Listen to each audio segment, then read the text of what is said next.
எபிரேயர் புத்தகம் 10:23.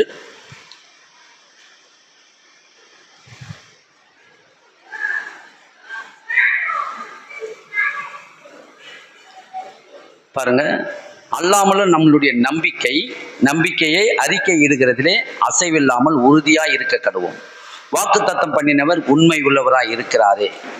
நீங்க அறிக்கை இடுகிறதிலே அசைவில்லாமல் உறுதியாக இருக்க வேண்டும். எப்படி இருக்க வேண்டும்? அசைவில்லாமல் உறுதியாக இருக்க வேண்டும். ஏன்னா நீங்கள் ஆண்டவராகி இயேசுவை பற்றி சில கேட்பாங்க, நீங்கள் கிறிஸ்டினா ஆண்டவர் ஏற்றுக்கினீங்களா அப்படின்னு கேட்பாங்க. அங்கே போயிட்டு வழவழா குழலாம் பேசக்கூடாது. சில பேர் என்னங்க கிறிஸ்டின்ல போய் சேர்ந்துட்டீங்க அப்படின்னு கேட்கும்போது நீங்கள் இருமனமாய் பேசக்கூடாது. என்ன பேசணும்? அசைவில்லாமல் உறுதியாக பேசணும். என்ன பேசணும்? ஆமாங்க, நாங்கள் ஆண்டவரை ஏற்றுக்கணும். இந்த வருஷத்துல இந்த காலகட்டத்தில் நாங்கள் ஆண்டவராக இயேசு கிறிஸ்துவை ஏற்றுக்கொண்டோம். அவரை ஏற்றுக்கொண்ட நாள் முதல் கொண்டு எங்களுடைய குடும்பம் நல்லா இருக்குது, எங்கள் வேலை ஸ்தானங்கள் நல்லா இருக்குது, எங்கள் வாழ்க்கை நல்லா இருக்குது. உறுதியாக பேசணுமா? ஆண்டவர் சொல்றாரு, அசைவில்லாமல் உறுதியாக பேசுகிறவர்களா இருக்கணுமா. ஆண்டவரை பற்றி பேசுவதற்கு என்ன பண்ணக்கூடாது? வெட்கப்படக்கூடாது. என்ன பண்ணக்கூடாது? வெட்கப்படுகிற எண்ணத்தை நீங்க விடணும். ஏன்னா கர்த்தர் எங்கேயும், தேவன் சொல்றாரு, கர்த்தருடைய கண்கள் எங்கும் உலாவிக் கொண்டிருக்கிறதாம். எங்கும் உலாவுகிறது. உத்தமர்களை நோக்கி பார்க்கதான் கர்த்தருடைய கண்கள் எப்போதும். அப்போ உத்தமர்கள்லாம் யாரு? இயேசு கிறிஸ்துவை ஏற்றுக்கொண்டு அவருக்காக வாழ்கிறவர்களை கர்த்தருடைய கண்கள் நோக்கமாய் பார்க்கிறது. நீங்க அந்த இடத்துல இருமனமாய் பேசுறீங்களா? தேவனை விசுவாசித்து பேசுறீங்களா? யார் இடத்துல பேசினாலும் வச்சப்படாதீங்க. அவங்க எவ்வளவு பெரிய ஆளா இருந்தாலும், என்னங்க எதுக்கு நீங்க போயிட்டு எல்லாம் போயிட்டு, நம்ம தாய் தகப்பெல்லாம் எந்த அடிப்படையிலேருந்து வந்தாங்க, நம்மளுடைய குலம் என்ன, நம்மளுடைய ஜாதி என்ன, நம்மளுடைய பாரம்பரியம் என்ன, இப்படிலாம் பேசுவாங்க பாருங்க. இப்படிலாம் கேட்பாங்க உங்களை பார்த்து. நம்மளுடைய பாரம்பரியம் என்ன, நம்ம குலம் என்ன, நம்ம ஜாதி என்ன, நம்மளுடைய அந்தஸ்து என்ன, எல்லாம் பேசி அந்த இதுல போயிட்டா நீங்க சேர்ந்தீங்க, அது ரொம்ப கீழ்மட்டமான மார்க்கத்தை சேர்ந்த காரியமாச்சே, அப்படிலாம் பேசுவாங்க பாருங்க. கவனிக்கிறீங்களா? எல்லாரும் கவனிங்க. ஏன்னா இது ரொம்ப முக்கியமானது. நீங்க எப்படிப்பட்டவர்களா இருக்க வேண்டும்? இங்க திட்டவட்டமா சொல்றாரு பாருங்களா, அல்லாமலும் நம்முடைய நம்பிக்கையை அறிக்கை இடுகிறதிலே அசைவில்லாமல் உறுதியா இருக்க கடுவோம். வாக்கு தத்தம் பண்ணினவர் உண்மை உள்ளவர். அறிக்கை இடுகிறதுல என்ன பண்ணணும்? அறிக்கை இடணும். ஏன்னா நீங்க அறிக்கை எதுனா போய் கைப்பிடிய கொடுத்த ஒரு மைக்கை எடுத்து சுவிசேஷத்தை அறிவிக்கிறது தான் அறிக்கை இல்லை. இந்த சமுதாயத்துல நீங்க வாழும் போது, யாராவது உங்களிடத்துல பேசும்போது அந்த அறிக்கையில நீங்க என்ன பண்ணணும்? உறுதியா இருக்க வேண்டும். எப்படி இருக்கணும்? உறுதியா இருக்க. யார் என்ன கேட்டாலும் கவலைப்படாங்க. அவனை உட்கார வைமா, அவனை உட்கார வை. உறுதியா இருக்க பழக வேண்டும். ஏன்னு சொன்னால், தேவன் எப்படிப்பட்டவர்? அழைத்தவர் உண்மை உள்ளவர். அழைத்தவர் யாருங்க? அவர் பொய் உரையாத தேவன். வாக்கு தத்தம் பண்ணினவர் உண்மை உள்ளவர். உன்னை ஆசீர்வதிக்கவே ஆசீர்வதித்து பெருகவே பெருக பண்ணுகிறவர் அவர் தான். இந்த பூமியில தரித்திரர்கள்லாம் சுவிசேஷத்தை அறிவிக்கும்படி நான் வந்தேன். எல்லா தரித்திரர்களையும் ஐஸ்வர்யவான ஆக்குறது அவர் தான். உங்களை ஆசீர்வதிக்கிறது அவர் தான். ஆபிரகாமை சொல்லி தேவன் அழைத்தாரு. ஆபிரகாமை, நீ உன்னை ஆசீர்வதிக்கவே ஆசீர்வதித்து உன்னை பெருகவே பெருக பண்ணுவேன், அநேக ஜாதிகளுக்கு உன்னை தகப்பனாக்குவேன் என்று சொல்லி வாக்கு கொடுத்தாரு. ஆபிரகாமுக்கு எப்படி இருந்தது தெரியல. அவன் சொந்த ஊரை விட்டு, தன் ஜனத்தை விட்டு, சொந்த இனபந்துகளை விட்டு அவன் தேவனை சார்ந்து வாழணும்னா அவன் சொல்றான், நீ அங்கிருந்து வெளியே வாழ்றாரு. அந்த ஊரை விட்டு வா, அந்த ஜனங்கள் மத்தியிலேருந்து நீ வெளியே வாழ்றாரு, உன்னை நான் வேர் பிரித்தேன் என்று சொல்றாரு. அப்ப வேர் பிரித்து அவனை கூப்பிடும் போது அவனுக்கு எப்படி இருந்திருக்கும் கொஞ்சம் யோசித்து பாருங்க. ஐயோ, இவர் யாருன்னு தெரியல, முன்ன பொண்ணம் அறிமுகமாகாத இவர் இடத்துல நம்மளுடைய தகப்பனாரு, அவங்க அப்பா சிலை செஞ்சு விற்கிறவர், விக்கிரகங்களை உருவாக்கி அநேக ஊர் மக்களுக்கெல்லாம் வித்துக்குன்னு இருக்கிறாரு அவங்க அப்பா. அந்த குடும்பத்துல இவர் இருக்கிறாரு. இவர் தான் மூத்தவர். இவர் திடீர்னு ஆண்டவர் கூப்பிடறானோன்னே, ஆண்டவர் முன்ன பின்ன தெரியாது. ஆண்டவர் கூப்பிட்ட உடனே இவர் சரி தேவனுடைய வார்த்தை மீறி என்ன பண்ணாரு? ஒப்பு கொடுத்து கிளம்பி வராரு. ஆனா கர்த்தர் சொல்றார், உன்னை ஆசீர்வதிக்கவே ஆசீர்வதிப்பேன், வானத்து நட்சத்திரங்களைப் போல உன் சந்ததியை நான் பெருக பண்ணுவேன், பூமியின் தூளை போல உன் சந்ததிகள் பெருகும், கடற்கரை மணலை போல பெருகும் என்று சொல்லி அழைக்கிறாரு. அததான் இங்க சொல்லியிருக்கிறாரு. வாக்கு தத்தம் பண்ணினவர் உண்மை உள்ளவர். அதை நீங்க என்ன பண்ணணும்? அன்றைக்கு ஆபிரகாமோடு எப்படி வாக்கு தத்தம் பண்ணி அழைத்து அவனை, ஆபிரகாமை கொண்டு இந்த தேசம் முழுவதையும் கர்த்தர் புறஜாதிகள் மக்கள் எல்லாம் ரட்சித்து இன்னைக்கு ஆபிரகாமுடைய பிள்ளைகளா நம்மளை எப்படி ஆக்கப்பட்டமோ அப்படியாகவே நீங்கள் ஆண்டவராகிய இயேசு கிறிஸ்துவை ஏற்றுக்கொண்டு உங்களிடத்தை கேட்பாங்க. நம்ம ஜாதி, நம்ம ஜனம், நம்மளுடைய குலம், நம்மளுடைய முன்னோர்கள், நம்ம பாரம்பரியமாய் வணங்கி கொண்டிருக்கிற தெய்வங்கள், இதெல்லாம் ஒப்பிட்டு பேசுவாங்க. நீங்க உங்களுடைய அந்த இடத்துல வெக்கப்படாமல், என்ன படக்கூடாது, வெக்கன்றதே வரக்கூடாது, அசைவில்லாமல் உறுதியா பேசணும். அதுதான் இங்க சொல்றாரு. நீங்கள் அறிக்கை எடுக்கிறதுல அசைவில்லாமல் உறுதியாய் பேசணுமா. எப்படி பேசணுமா? உறுதியா பேசுங்க. ஆமாங்க, நாங்க ஆண்டவராக இயேசுவை ஏற்றுக்கொண்டேன், இயேசுவை ஏற்றுக்கொண்டு எங்கள் பாவங்கள், எங்கள் சாபங்கள், எங்களுடைய எல்லாவற்றையும் இயேசு எங்களை மீட்டு எடுத்து இன்றைக்கு நாங்கள் எல்லாவற்றிலும் வாழ்ந்து சுகமா இருக்கிறோம். எங்களை ஆண்டவர் நல்லா நடத்துறாரு. நீங்களும் வாங்க, ஆண்டவர்கிட்ட வாங்க.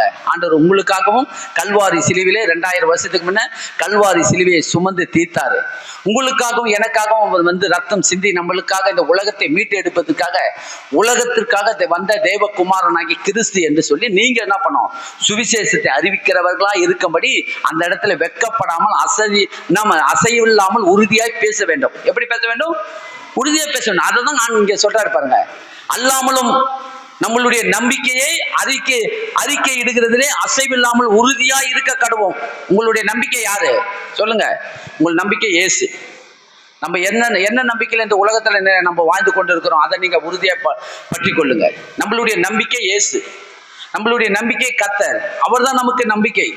வேற எந்த நம்பிக்கையும் நம்ம முன்ன வைக்கல. எந்த நம்பிக்கையை நம்ம முன்ன வைக்கிறோம்? இல்லைங்க, எனக்கு வீடு வாசல் இருக்குது, நல்ல நிலங்கள் இருக்குது, எல்லாம் அநேக நிலங்கள்லாம் நான் வாங்கி வச்சிருக்கிறேன், அந்த நம்பிக்கையில நான் இருக்கிறேன் இல்லையா? ஒருவன் நான் என்ன பண்ணான், ஒரு ஐஸ்வர்யமா நிலத்துல விதை விதைச்சான்.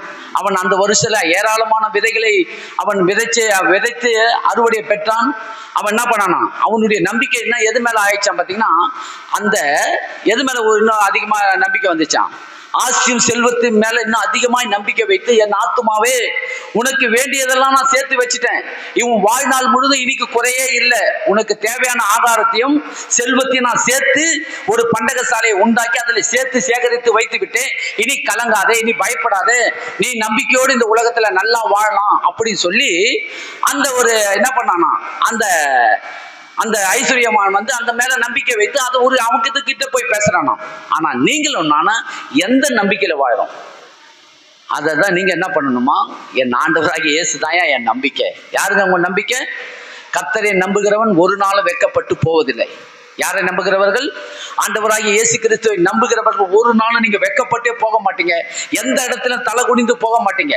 கர்த்தரை நம்புகிறவர்கள் ஒரு நாளும் கைவிடப்படுவதில்லை. சாத்ராக், மேஷாக், ஆபேத்நேகோ என்கிறவர்கள் 3 பேரும் உறுதியாய் பற்றி கொண்டார்கள். எரிகிற அக்கினியில நான் தூக்கி போய் போடுவேன்றான் ராஜா. அந்த ராஜா சொல்றான், எரிகிற அக்கினியில கொண்டு போய் என்ன சொல்றான், தூக்கி போய் நான் போடுவேன், இதை வணங்குறியா இல்லையான்னு கேட்கிறான். நீ என்ன சொன்னாலும் சரி, நாங்க வணங்க மாட்டோம், எங்களுடைய நம்பிக்கை ஒருவர் இருக்கிறார், என் கர்த்தர் இருக்கிறார். எரிகிற அக்கினியில தூக்கி போய் போட போறீங்க, நீங்க எல்லாரும் சாவ போறீங்க, 3 பேரும் எரிஞ்சு சாம்பலாக போறீங்க. இந்த அக்கினி சூளைக்கு யாராலேயே உங்களை தப்பி வைக்க ஒருவனும் இந்த இடத்துக்கு வர முடியாது. நான் தான் இந்த தேசத்துக்கே ராஜா, இந்த பாபிலோன் தேசத்தின் ராஜா நான் தான். இந்த என்ன மீறி ஒருத்தனும் உன்னை என்ன பண்ண முடியாது, காப்பாற்ற முடியாதுன்னு அப்படியே சொல்றான். நீ நினைக்கிற மாதிரி நாங்கள் ஆராதிக்கிற ஒரு சாதாரண மனுஷன் அல்ல, ஒரு சிலை அல்ல, ஒரு சொரு ரூபம் அல்ல, ஒரு பெரிய பொற்சிலை அல்ல. நாங்கள் ஆராதிக்கிற தேவன் ஜீவன் உள்ளவர். விசுவாசிக்கிறீங்களா? ஜீவனுள்ள தேவனாகிய கர்த்தரை நாங்கள் ஆராதிக்கிறோம். கண்டிப்பாக எங்களை தப்பி வைப்பார், உன்னுடைய எரிகிற அக்கினி சூளைக்கு என் கர்த்தர் தப்பி வைப்பார் என்று உறுதியா சொல்றாங்க பாருங்க. எந்த அளவுக்கு தேவனுக்கும் அவங்களுக்கும் ஒரு நெருக்கம் இருந்திருக்கும் பாருங்க. அப்ப சொல்றாரு, அதே மாதிரி தூக்கி போய் போடுறாங்க, 7 மடங்கு எரிய வைக்கிறாங்க அக்கினியை, 7 மடங்கு எரிய வச்சு தூக்கி போய் போடுறாங்க. தூக்கி போய் போடுறவன் சாம்பல் ஆயிட்டான். தூக்கி போய் போடுறாங்க, இதுல இருந்து வரான், ராணுவத்துல இருந்து பலசாலி தூக்கி போய் போடுறான் பாரு, அவன் எரிஞ்சு பொசுங்கி போயிட்டான். இந்த 3 பேரும் தூக்கி போய் போட்டா தலைமுடி கூட பொசுங்கலையாம். போட்ட உடைகள் என்றும் ஒன்னும் ஆகலை. 3 பேர் போட்டா 4 பேர் இருக்கிறாங்க உள்ள. எப்படி இது நடந்தது? அந்த நம்பிக்கையில உறுதியா இருந்தாங்க அவங்க. அந்த நம்பிக்கை தான் அவங்களை ரட்சித்தது. இன்றைக்கு நீங்க எப்படிப்பட்ட நம்பிக்கையில இந்த உலகத்துல வாழறீங்க? எல்லாருக்கும் குடும்பம் இருக்குது பாருங்க, சகோதரர்கள், சகோதரிகள், சொந்த பந்தங்கள்லாம் இருக்குது. நம்ம அண்ணன் இருப்பாரு, சித்தப்பா இருப்பாரு, பெரியப்பா பார்த்துப்பாரு, அவரு ஆதரவா இருப்பாரு. கவலைப்படாதீங்க, வேண்டாம். அவங்களெல்லாம் நீங்க என்ன பண்ணுங்க, எல்லாரையும் கனம் பண்ணுங்க, நல்லது. தாய் தகப்பனை கனம் பண்ணுங்க, சகோதர சகோதரிகளுக்கு மரியாதை கொடுங்க, அவங்களை எல்லாரையும் கனம் பண்ணுங்க, ரொம்ப அதெல்லாம் நல்லது பாருங்க. ஏன்னா ஆண்டவர் தெளிவா சொல்லிக்கூட, உன் சத்துருக்கள் எல்லாம் சிநேகிங்கன்றாரு. யாரெல்லாம் சிநேகி சொல்ற? அப்ப சத்ருவு யாரு? நம்ம சொந்த பந்தம் தான் சத்ருவா இருக்கிறாங்களே. யாருங்க சத்ருவு? சொந்த பந்தம் தான் நிறைய சத்ரு. அதாவது அந்நியன் நமக்கு சத்துருவே கிடையாது. சொந்த பந்தங்கள் தான் நமக்கு சத்துருவா இருக்கு. சொந்தத்துல தான் சத்துருவா இருக்கிறாங்க. அப்ப அவங்களெல்லாம் என்ன பண்ண சொல்ற? சிநேகிக்கணும். எப்படி சிநேகிப்பீங்க? எப்படி சிநேகிக்கீங்கன்னா, அன்பு நான் இல்லைங்க நான் சிநேகிக்கிறேன் சரி, அது என்ன பண்ணும்? கிரியினால தான் சிநேகிக்க முடியும். அவங்கள கூப்பிட்டு பசியா இருந்தா அவனுக்கு என்ன கொடுக்க சொல்றாரு? ஆகாரம் கொடுங்க. தாகமா இருந்தா அவனுக்கு தண்ணியை கொடுங்கன்றாரு. நீங்க கொடுத்து அவங்கள இடத்துல என்ன பண்ண சார்? சிநேகத்தை கேளுங்க. அதுக்கப்புறம் அவங்க என்ன பண்றாங்க நீங்க பாருங்க. அப்ப தேவன் அப்படிப்பட்ட ஆண்டவராக இருக்கிறாரு. அதனால சொந்த பந்தங்கள் எல்லாம் நம்ம நேசிக்கிறது நல்லது, யாரையும் வெறுக்க வேண்டாம். ஆனாலும் உங்கள் நம்பிக்கை யாரை சார்ந்து இருக்கணும்? அதான் முக்கியம். யாரை சார்ந்து இருக்கணும்? கர்த்தரை சார்ந்து இருக்கணும். இந்த நம்பிக்கையில நீங்க வாழ்வீங்கன்னா கண்டிப்பாக நான் சொல்றேன், ஒரு நாள் கூட நீங்க யாரிடத்திலே கையேந்தி நிற்கவே மாட்டீங்க. என் தேவன் நல்லா நடத்துவார். ஏன்னா நான் ஒவ்வொரு நாளும் நான் ருசி பார்த்து கொண்டு இருக்கிறேன்.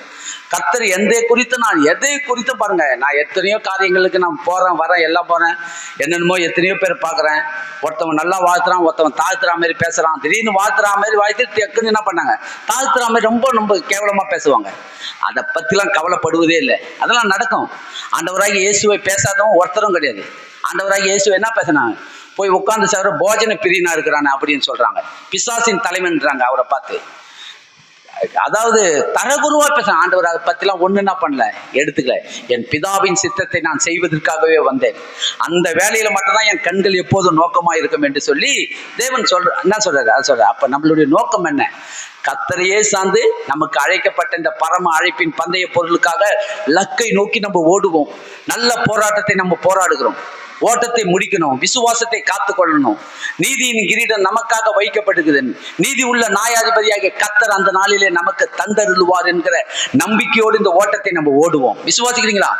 நமக்கு எல்லாருக்கும் ஒரு நீதியின் கிரீடம் இருக்குது பாருங்க. நீங்க ஓடுகிற இந்த ஓட்டத்தை நீங்க என்ன பண்ணக்கூடாது? ஓடுறவனுக்கு கிடைக்காது கிரீடம், ஓடிக்கொண்டே இருக்கிறவனுக்கு கிடைக்காது, தொடங்குறவனுக்கு கிடைக்காது. யாருக்கு கிடைக்குமா கிரீடம்? சொல்லுங்க, யாருக்கு கிடைக்கும்? முடிக்கிறவனுக்கு தான் கிடைக்கும். யாருக்கு எங்க கிடைக்கும்? வாய் தந்து பேசணும். ஓடுறவனுக்கும் கிடைக்காது, ஓடிக்கொண்டு இருக்கணும்னு கிடைக்காது. ஓடுறவனுக்கு எடுத்து கப்பை கொடுத்துருவாங்களா? சொல்லுங்க. ஓடிக்கொண்டு இருக்கணும்னு கொடுக்க மாட்டாங்க. யார் அதை வின் பண்ணி ஜெயிக்கிறாங்களோ அவங்களுக்கு தான் அந்த கப்பு என்ன பண்ணுவாங்க? விலையேறப்பட்ட அந்த கப்பு என்ன பண்ணுவாங்க? தங்க கோப்பை எடுத்து அவங்க கையில கொடுப்பாங்க. உலக சாம்பியன் பாய் இவர் தான்பா ஓட்டப்பந்தயத்துல நம்பர் 1 சொல்லி இவருக்கு தான் என்ன பண்ணுவாங்க. அங்க ஒரு ஆள் தான் வாங்குவோம் அந்த லக்க. ஆனா நம்ம எல்லாரும் ஓடுறோம். நம்ம எல்லாருக்கும் என்ன பண்றாரு? நீதியின் கிரீடம் நமக்கு எல்லாருக்கும் அவருடைய பிரசன்னமாக்குதலை விரும்புகிற யாவருக்கும் தேவன் ஏற்படுத்தி வைத்திருக்கிறார். எல்லாருக்கும் கிரீடம் இருக்குது. அதனால இந்த லக்கை நோக்கி நம்ம என்ன பண்ணணும்?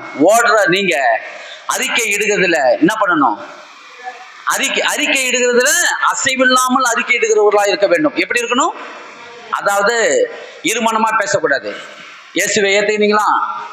இல்லைங்க இல்லைங்கலாம் உறுதியா பேசணுமா? எப்படி பேசணும்? உறுதியா பேசணும். அப்படிப்பட்ட நம்ம வாழ்க்கையை நம்ம வாழ வேண்டும். கர்த்தருக்கு மகிமை உண்டாகட்டும்.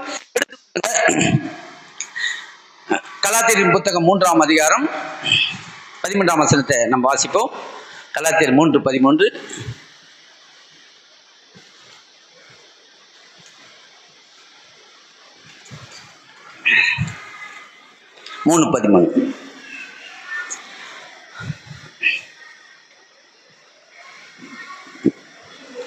மரத்திலே தூக்கப்பட்ட எவனும் சபிக்கப்பட்டவன் என்று எழுதியிருக்கிறபடி கிறிஸ்து நமக்காக சாபமாகி நியாயப்பிரமாணத்தின் சாபத்திலிருந்து நம்மை நீங்களாக்கி மீட்டு கொண்டார்.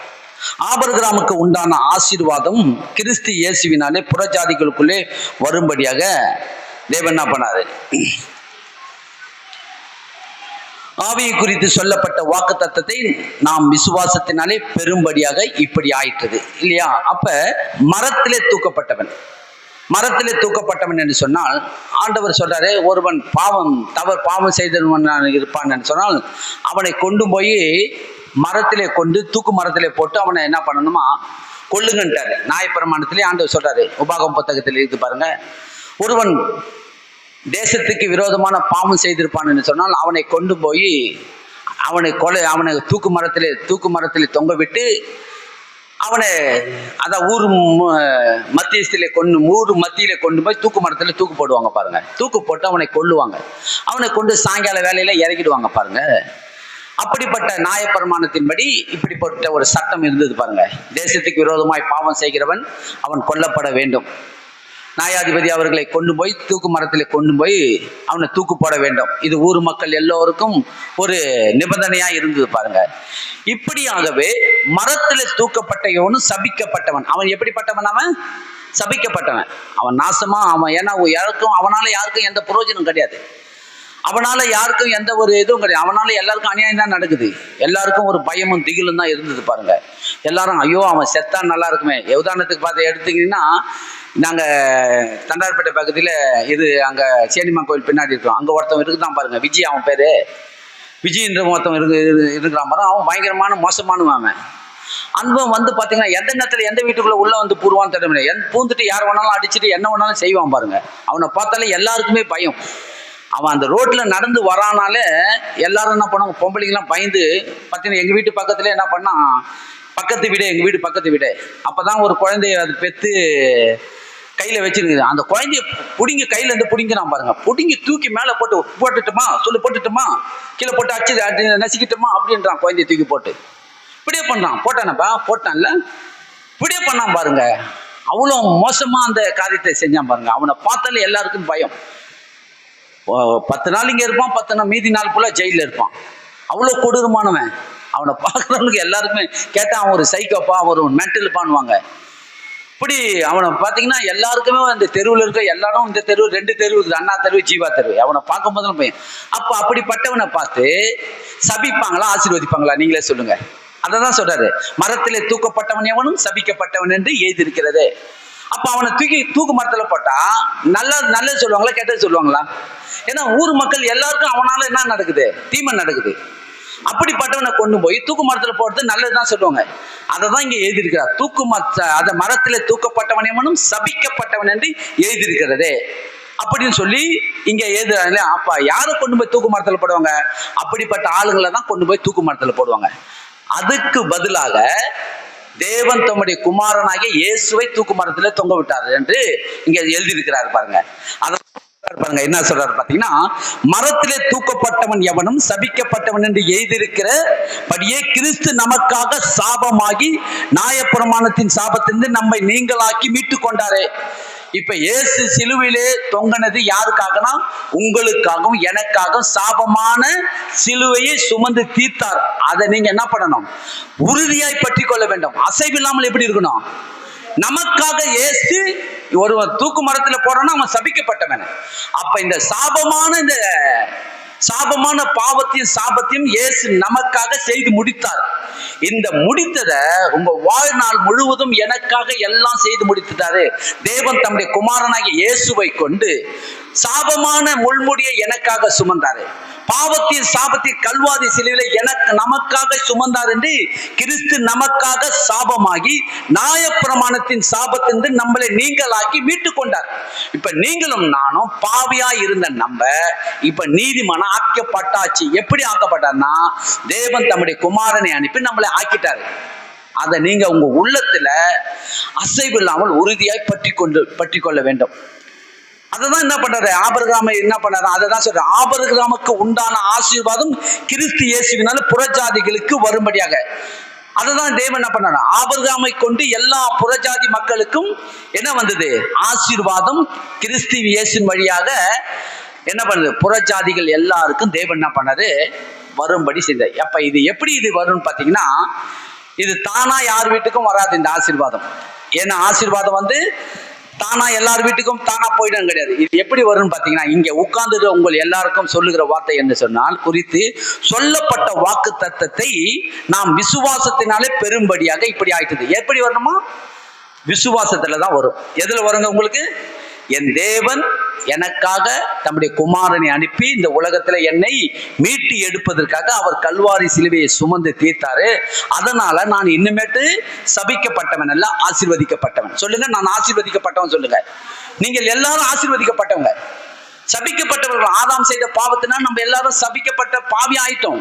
பாவியா இருந்த நம்மளை தேவன் தம்முடைய குமாரனை அனுப்பி நம்ம சபிக்கப்பட்டிருந்த நம்மை தேவன் விசுவாசத்தினாலே நம்ம ஆசீர்வதிக்கப்பட்டவர்களா ஆக்கப்பட்டாச்சு. ஆபிரகாமுக்கு உண்டான ஆசீர்வாதம் உங்களுக்கு கிறிஸ்து இயேசுவின் சிலுவையின் வழியாக நமக்கு வந்தாச்சு.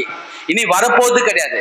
இனி பேக்கேஜில் வரப்போகுதுன்னு சொல்லி ஆண்டவர் சொல்லல, எல்லாம் வந்துடுச்சு. ஒவ்வொரு நாளும் நீங்க படிப்படியா 1, 30, 60, 100 பலன் பெற்று பெறுகிறவர்களாய் நீங்கள் இந்த பூமியில வளருவீங்க. இது நடக்கும், கண்டிப்பா இது நடக்கும். நல்ல மரம் நல்ல கனியை கொடுக்கும், கெட்ட மரம் கெட்ட கனியை கொடுக்கும். நீங்க நல்ல மரமா ஆவதும் கெட்ட மரமா இருப்பதும் உங்க விருப்பம், உங்ககிட்ட தான் இருக்குது. நீங்க தான் என்ன பண்ணணும், உங்களுக்குள்ளதான் நீங்க தான் தேர்ந்தெடுக்கணும். இது உங்க கையில இருக்குது. நான் கிறிஸ்துவுக்குள்ள நான் ஆசீர்வதிக்கப்பட்டாச்சு. இனி நான் இந்த பூமியில நான் சபிக்கப்பட்டவன் அல்ல, ஆசீர்வதிக்கப்பட்டவன். நம்மளுடைய தேவன் நம்மளுடைய சாபத்தையும் பாவத்தையும் கல்வாரி சிலுவையிலே சுமந்து தீர்த்துட்டாரு. அப்ப நீங்க என்ன பண்ணணும், இப்படிப்பட்ட ஆசீர்வாதத்துக்குள்ள வரணும். அப்ப ஆண்டவர் என்ன பண்றாரு பாத்தீங்கன்னா, எடுத்துக்கிட்டீங்கன்னா ரோமர் புத்தகத்துல எடுத்துக்கிட்டீங்கன்னா எடுத்துக்கொள்ளுங்க. ரோமரின் புத்தகம் 4ஆம் அதிகாரத்தை வாங்க.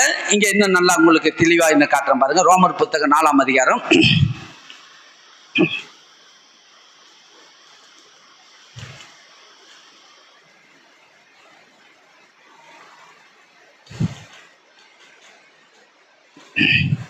பாருங்க. ரோமரின் நிருபம் 4ஆம் அதிகாரம் 17ஆம் வசனத்தை நான் படிக்கிறேன் பாருங்க. அநேக ஜாதிகளுக்கு உன்னை தகப்பனாக ஏற்படுத்தினேன் என்று எழுதியிருக்கிறபடி அவன் தன் விசுவாசித்தவருமாய் மரித்தோரை உயிர்ப்பித்து இல்லாதவைகளை இருக்கிறதை போல அழைக்கிறவருமாய் இருக்கிற தேவனுக்கு, இங்க என்ன சொல்றாரு பாருங்க, அநேக ஜாதிகளுக்கு உன்னை என்ன பண்ணுவேன், தகப்பனாக ஏற்படுத்தினேன் என்று எழுதியிருக்கிறபடி அவன் தான் விசுவாசித்தவருமாய் மரித்தோரை உயிர்ப்பித்து இல்லாதவைகளை இருக்கிறதை போல அழைக்கிறவருமாய் இருக்கிற தேவனுக்கு. அப்ப இவன் கிட்ட சொல்லும் போதெல்லாம் அவனுக்கு என்னென்னலாம் இல்லை பாத்தீங்கன்னா, அவன்கிட்ட ஆபிரகாம் கிட்ட சொன்னார் ஆண்டவர் சொன்னாரு. சொல்லும் போது ஒண்ணுமே இல்லை, உன்னை அநேக ஜாதிகளுக்கு தகப்பனா ஆக்குவேன்னு சொன்னாரு. அப்ப அவனுக்கு எந்த புள்ளியும் இல்லை இல்லையா? அதான் சொல்றான், இல்லாதவைகளை இருக்கிறது போல அழைக்கிறாராம். இல்ல அங்க இல்ல, ஆபிரகாம் கிட்ட இல்ல. ஆனா தேவனுக்கு நல்லா தெரியும், இதை நான் கொடுக்க போறேன், ஏற்கு முன்னா நான் ரெடி பண்ணி வச்சுட்டு ஆண்டவர் அங்க சொல்றாரு. இல்லைன்றது அங்க உண்மை. உன்னை அநேக ஜாதிகளுக்கு தகப்பனாக்கும் சொன்னா அங்க பிள்ளையே இல்லை. பிள்ளையே இருந்தா தானே அவன் மூலமா அங்க சந்ததியை உருவாக்க முடியும். பிள்ளை இல்லாம எப்படி சந்ததியை பெருக பண்ண முடியும் சொல்லுங்க? பெருக பண்ண முடியுமா? உதாரணத்துக்கு சொல்லுவாங்களே, தனிமரம் தோப்பாகாது இல்லையா? தனிமரம் போல இருக்கிறான் அவனுக்கு பிள்ளை குட்டிக்கு எதுவுமே கிடையாது. அவங்க மனைவி மலடியா இருக்கிறாங்க, திருமணமாகி பல வருஷம் ஆகி கல்யாணம், பிள்ளை இல்லாத இருக்கிறாங்க. அங்க இப்ப சொல்றாரு, உன்னை அநேக ஜாதிகளுக்கு தகப்பன ஆக்குவன்றாரு. வயசானவன் கிழவன் போல இருக்கிறான் அவன் மனுஷன், 75 வயசு கிழவன். அவங்ககிட்ட இந்த வார்த்தையை சொல்லும் போது இது எப்படி நடக்கணும்? ஆனா இல்லாதவைகளை தேவன் என்ன சொல்லி அழைக்கிறாரு? இருக்கிறதை போல அழைக்கிறாரு. இல்ல, உன்னை அநேக ஜாதிகளுக்கு தகப்பனாக்குவேன், வானத்து நட்சத்திரங்களை போல உன் சந்ததியை பெருக பண்ணுவேன், பூமியின் தூளை போல பெருக பண்ணுவேன், கடற்கரை மணலை போல பெருக பண்ணுவேன். ஆனா இதெல்லாம் சொல்லும் போது ஆபிரகாமுக்கு இல்ல. நல்லா கேட்டுங்க, நம்ம தரிசித்து நடக்கிறவர் அல்ல, விசுவாசித்து நடக்கிறவங்க நம்ம எல்லாரும் எப்படிங்க? ஆமா, 2 கொரிந்தியர் 5ஆம் அதிகாரம் 6ஆம் வசனம் சொல்லுது, தரிசித்து நடவாமல் விசுவாசித்து நடங்கன்றாரு. அப்ப நம்ம தரிசித்து நடக்க கூடாது. நான் கண்ணால பார்த்தாதான் நம்புவோம் சொன்னா நீங்க விசுவாசியே கிடையாது. கண்ணால பார்த்து நம்பி வாழ்கிறதுக்கு பேரு விசுவாசி கிடையாது. நம்ம விசுவாசி இல்லை, அவிசுவாசி நம்ம பேரு. அப்ப ஆபிரகாம் கண்ணால பார்த்தாதான் நான் நம்புவேன், நீங்க கண்ணால செஞ்சாதான் இப்பவே எனக்கு பிள்ளைய கொடுங்க, அப்பதான் நான் உங்க கூட நீங்க சொன்னதை வருவேன் சொல்லி அப்படிப்பட்ட வார்த்தையை ஆபிரகாம் ஒரு நாள் பேசுனது கிடையாது. என்ன பண்ணாரு பாருங்க, அநேக ஜாதிகளுக்கு உன்னை தகப்பான ஆக்குவேன் என்று ஏற்படுத்தின, அநேக ஜாதிகளுக்கு உன்னை தகப்பனாக ஏற்படுத்தினேன் என்று எழுதியிருக்கிறபடி அவன் தான் விசுவாசித்தவருமாய் மரித்தோரை உயிர்ப்பித்து இல்லாதவைகளை இருக்கிறதை போல அழைத்தவருமாய் இருக்கிற தேவனுக்கு முன்பாக என்னவானா அவருக்கு முன்பாக நம் எல்லோருக்கும் தகப்பன ஆயிட்டாரு இல்லையா? என்ன ஆயிட்டாரு? தகப்பன ஆயிட்டாரு. உன் சந்ததி இவ்வண்ணமா இருக்கும் என்று சொல்லப்பட்டபடியே தான் அநேக ஜாதிகளுக்கு தகப்பன ஆவதை நம்புவதற்கு ஏதும் இல்லாத இருந்தும் அதை நம்பிக்கையோடு விசுவாசித்தானா. என்ன பண்ணானா? நம்பிக்கையோடு விசுவாசித்தான். உங்களுடைய நம்பிக்கை, நம்ம என்ன தலைப்பு கொடுத்தோம்? உங்களுடைய நம்பிக்கையில எப்படி இருக்கணும்? அசைவில்லாமல் எப்படி இருக்கணும்? உறுதியா இருக்கணும். அநேக ஜாதிகளுக்கு தகப்பன் ஆகுவேன் என்று சொன்ன வார்த்தையை என்ன பண்ணனா, இல்லைன்னு தெரியுமா? நீங்களும் நானும் அறிந்து கொள்ள வேண்டும். இல்லைன்றது உண்மைதான். இருக்கிறத வச்சு நம்ம வாழறது விசுவாசமே கிடையாது. இல்லை, ஆனா கர்த்தர் எனக்கு தருவார். என்ன பண்ணுவாரு? தருவார். இப்படியே சொல்லுங்க. என் தேவன் எல்லாவற்றையும் ஏகவா ஈர் எல்லாம் பார்த்து கொள்வார். என்ன பண்ணுவாரு? பார்த்துக்கொள். உங்க வாய் தாங்க, உங்க வாயில தான் இருக்குது. மரணமும் ஜீவனும் உனக்கு முன்பாக நான் வைத்துட்டேன், நீ தேர்ந்தெடுத்துக்கொள்ளு. நீ மரணத்தை பேச விரும்புறியா, ஜீவனை பேச விரும்புறியா? எது நீங்க பேச விரும்புறீங்க? உங்ககிட்ட தான் இருக்குது பாருங்க. அவன் வாயின் பலனால் அவன் வயிறு நிரம்பும், அவன் வாயினால் அவன் நன்மையை புசிப்பான் என்று சொல்லுது. நீங்க நன்மையை பேச போறீங்களா, தீமையை பேச போறீங்களா? எப்பொழுதும் பேசுகிற வார்த்தை எப்பொழுதும் அடுத்தவங்களை கொல்ற மாதிரி பேசக்கூடாது, அவங்களை கட்டி எழுப்புற மாதிரி பேச வேண்டும். நெடுங்காலமாய் பாழாக்கிறவர்களெல்லாம் புதிதாய் கட்டி எழுப்பும்படி உங்களை நான் அழைத்தேன் என்று கர்த்தர் சொல்றாரு. யாராலாம் பார்த்தீங்கன்னா வாழத்துக்கே வழி இல்லாமல் அநேகர் இனி வாழவே பிடிக்கலங்க, செத்து போலான்னு இருக்கிறாங்க. பிரச்சனை பிரச்சனை பிரச்சனை, கடன் பிரச்சனை ஒரு பக்கம், என் பொண்ணை கல்யாணம் பண்ணி கொடுத்தேன், அங்கே நிம்மதி இல்லாத என் மகன் இருக்கிறாங்க. இப்படிலாம் என் வாழ்க்கை இருக்குது. நிறைய குடும்பத்திலே இன்னைக்கு பிரச்சனையில் வாழ்றாங்க, இடிந்து போன கட்டடத்தை போல கிடக்குறாங்க. அவங்களெல்லாம் பார்த்து நீங்க பேச வேண்டிய விதம் எப்படி இருக்கணும்னா, நீங்க பேசுற அந்த விசுவாசம் உள்ள வார்த்தை அவங்களை கட்டி எழுப்பணுமா. எப்படி இருக்கணும்? கட்டி எழுப்பணும். எப்படி இருக்கிறீங்க? நல்லா இருக்கீங்களா? ஏதோ இருக்கிறோம் அப்படியா பேசணும்? அப்படி பேசக்கூடாது. எப்படி இருக்கேன்னு கேட்டா எடுத்த எடுப்புல சொன்னோம், நல்லா இருக்கிற என் கர்த்தர் நல்லா வச்சிருக்கிறாரு. எப்படி பேசணும்? நல்லா வச்சிருக்கிறாரு. இன்னும் இங்க நல்லா இருக்குன்னா பிடிப்பாங்களா? ஒன்றும் பிடிக்க மாட்டாங்க. இப்படியே பேசுங்க. நல்லா இருக்கிறாங்க, கர்த்தர் அருமையாக எங்களை வச்சிருக்கிறார், குறையில்லாம நாங்கள் வாழ்கிறோம். என் ஆண்டவராகிய இயேசுவை என்றைக்கு ஏற்றுக்கொண்டோமோ அன்று முதல் கொண்டு நாங்கள் நல்லா இருக்கிறோம். எம்பெருமா பேசுங்க. உங்க வாய்க்குள்ளதான் இருக்குது. நீங்க பேசுகிற வார்த்தையை கர்த்தர் கேட்கிறாராம். பரிசுத்தவான்கள் ஒருவரோடு ஒருவர் பேசும்போது நான் கவனிக்கிறவராய் இருக்கிறேன் சொல்றாரு. மல்கியாவின் புத்தகம் 3ஆம் அதிகாரத்துல சொல்றாரு. ஒருவரோடு ஒருவர் பேசும்போது கர்த்தர் கவனிக்கிறாராம், என்ன பேசுறீங்கன்றத. நீங்க எப்படிப்பட்ட வார்த்தையை பேசுறீங்க? விசுவாசமான வார்த்தை பேசுறீங்களா, அவிசுவாசமான வார்த்தையை பேசுறீங்களா? பேச்சில தான் இருக்குது பாருங்க. நீங்க பேசும்போது அந்த வார்த்தை தேவனுக்கு உகந்ததாக இருக்க வேண்டும். ஆபிரகாமுடைய வாயிலிருந்து வந்த எண்ணெய் எப்படிப்பட்டதா இருந்தது பார்த்தீங்கன்னா, அவன் எப்படிப்பட்டவனா இருந்தான் பார்த்தீங்கன்னா, உன் சந்ததி இவ்வளவா இருக்கும் என்று சொல்லப்பட்டபடி தான் அநேக சாதிகளுக்கு தகப்பனாவதை நம்புவதற்கு எதுவும் இல்லாத இருந்தும் அதை நம்பிக்கையோடு விசுவாசித்தானா. என்ன நம்பிக்கை எதுவும் இல்லாத இருந்ததுன்னா, அவனுக்கு என்னென்னலாம் குறை இருந்ததுன்றது எழுதிருக்கிறாங்க பாருங்க. இதுல அப்படியே லைனா எழுதிருக்குது, நான் அதெல்லாம் எடுத்து சொல்றேன் பாருங்க. என்னென்ன குறை இருந்தது அந்த குறையெல்லாம் அவன் பார்க்கவே இல்லையா. அவனுக்கு ஏராளமான குறை இருந்தது. என்ன குறை பார்த்தீங்கன்னா, ஏராளமான குறையெல்லாம் எழுதியிருக்கிறாங்க பாருங்க. அவனுக்கும் அவன் மனைவிக்கு இருக்கிற குறைய பார்த்தோன்னா, இவ்வளோ குறைய வச்சுக்கின்னு இது எப்படி நடக்குன்றது நம்பிக்கை, அது நடக்கிறதுக்கு சாத்தியமே இல்லை பாருங்க. வழக்கத்துக்கு மாறாக இங்க நடக்குது சம்பவம். வழக்கத்துக்கு மாறாக நடக்கிற இந்த சம்பவத்தின் மத்தியில இங்க நம்புவதற்கு எதுவும் இல்லை. என்ன நம்புவதற்கு எதுவும் இல்லை பாருங்க. அவன் விசுவாசத்திலே பலவீனனா இருக்கவில்லை. எப்படி இருக்கவில்லை? ரொம்ப முக்கியம். சரீரம் பலவீனமா இருக்குது, ஆனா விசுவாசம் பலவீனம் அல்ல. விசுவாசம் எப்படி இருந்தது? அந்த பலன் உள்ளதான் அந்த விசுவாசம். உங்களுடைய விசுவாசம் நீங்க சாவதா மாதிரி இருந்தாலும் விசுவாசம் எப்படி இருக்கணும்? பலன் உள்ளதா இருக்க வேண்டும். இந்த சரீரம் பாவமான சரீரம். இது நாளுக்கு நாள் அப்படியே பார்த்தீங்கன்னா கை கால் எல்லாம் சுருங்கின்னு வந்துடும் பாருங்க. ஏன்னா இது சாவுக்கு ஏதுவான இந்த சரீரம். இதை நீங்க பார்க்கவே பார்க்காதீங்க. உள்ள இருக்கிற ஜீவன் எங்கிருந்து வந்தது? கர்த்தரிடத்துல இருந்து வந்தது. இந்த ஜீவன் அவருக்கு சொந்தமானது. அதனால உங்களுடைய விசுவாசம் அங்கதான் இருக்குது பாருங்க. இங்க இல்ல விசுவாசம். இந்த விசுவாசம் இங்க இருக்குது. இந்த விசுவாசம் எப்படிப்பட்டதா இருக்கணும்? பலவீனமா இருக்கக்கூடாது. அறிக்கை செய்கிறது உறுதியா இருந்து அவருடைய வார்த்தையை நீங்கள் கை கொண்டு வாழ்கிற நீங்க பாருங்க. அவன் விசுவாசத்திலே பலவீனனா இருக்கவில்லை. அவன் ஏறக்குறைய 100 வயது உள்ளவனாய் இருந்த போது தன் சரீரம் எப்படி இருந்ததான்? செத்து போனதாயும், சாராளுடைய கர்ப்பம் செத்து போனது. பாத்தீங்களா குறைய? அவன் சரீரம் என்ன ஆயிடுச்சான்? செத்து போச்சு. பாத்தீங்கன்னா அவன் வழக்கத்தின்படி பார்த்தோன்னா அவனுடைய சரீரத்தில் பிள்ளை பெருக்கிறதுக்கு எந்த வாய்ப்பும் இல்லையா. அதாவது வைத்தியர் மூலமாய் நீங்க போய் டாக்டர் மூலமாய் கேட்டீங்கன்னா கொஞ்சம் கூட ஒரு கடுகளவு கூட பிள்ளை பெருக்கிற வாய்ப்பே இல்லை. உலக வழக்கத்தின்படி பார்த்தோன்னா பிள்ளை என்கிற ஆசையை உனக்கு உள்ளத்துல வரக்கூடாது. ஏன்னா அதெல்லாம் தாண்டி நீ என்ன பண்ணிட்ட? 100 வயசு தொட்டுட்ட. 100 வயசை தொட்டுட்ட நீ. உனக்கு இந்த வயசுல உனக்கு பிள்ளை வேணுமா? உனக்கு உன் சொத்துலாம் என்ன பண்ற? ஏழை மக்களுக்கு யாருக்கும் எழுதி ஏராளமான சொத்து சேர்ந்து போச்சு. ஆபிரகாமுக்கு எவ்வளவு சொத்து சேர்ந்து போச்சு பார்த்தீங்கன்னா, சாதாரணமா தேவனை நம்பி புறப்பட்டு வந்த மனுஷனுக்கு எவ்வளவு சொத்து சேர்ந்து போச்சு பார்த்தீங்கன்னா, ஏராளமான ஒட்டகங்களும் ஆடுகளும் மாடுகளும் வெள்ளியும் பொண்ணும் பெருகி பெரிய சீமன் ஆயிட்டான். சொல்ல முடியாத அளவுக்கு சொத்து பத்துகள் சேர்ந்து போச்சு. ஆனா ஒன்னே ஒண்ணு மட்டும் குறையாது. என்ன இல்லை சொல்லுங்க? பிள்ளை இல்லை. எல்லாரும் ஊர் மக்கள்லாம் சொல்லியிருப்பாங்க, ஐயா நீங்க இனிமேட்டு பிள்ளைன்ற ஆசையை விட்டுருங்க. அந்த பிள்ளைக்கு பதில என்ன ஒரு தத்து பிள்ளை என்ன எடுத்து வளர்த்துங்க.